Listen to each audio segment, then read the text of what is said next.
আজকে নুডলসের এই নুডলসটা রান্না করব। তো এটার জন্য প্রথমে আমি কড়াই গরম করে সামান্য একটু তেল দিয়ে দিলাম, যেহেতু একটু সুপি স্টাইলে রান্না করব তাই তেলটা একদম সামান্য পরিমাণে দিয়ে অল্প একটু পেঁয়াজ আর একটা কাঁচামরিচ দিয়ে দিলাম, দিয়ে হালকা একটু নেড়ে চেড়ে নেব।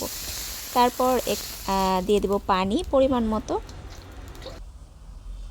তো পানিটা দেওয়ার পর পানিটা যখন একটু বলক উঠে যাবে তখন আমি নুডলসগুলো ভেঙে দিয়ে দিব।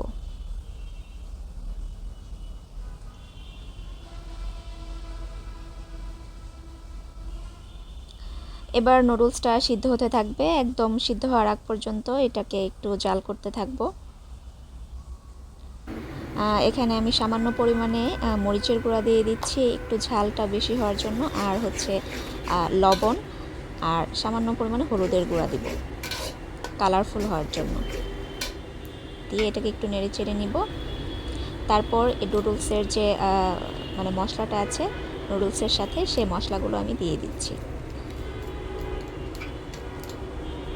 এবার মশলাটার সাথে সুন্দর মতো আমি মিশিয়ে নিচ্ছি নুডলসটাকে।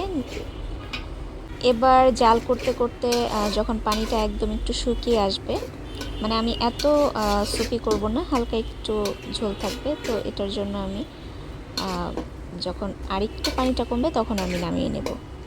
তো নুডলসের সাথে খাওয়ার জন্য এখানে শসা আছে, গাজর আছে, তারপর 2টা ডিম পোস্ট করে নিলাম। তো এই হচ্ছে খাবার।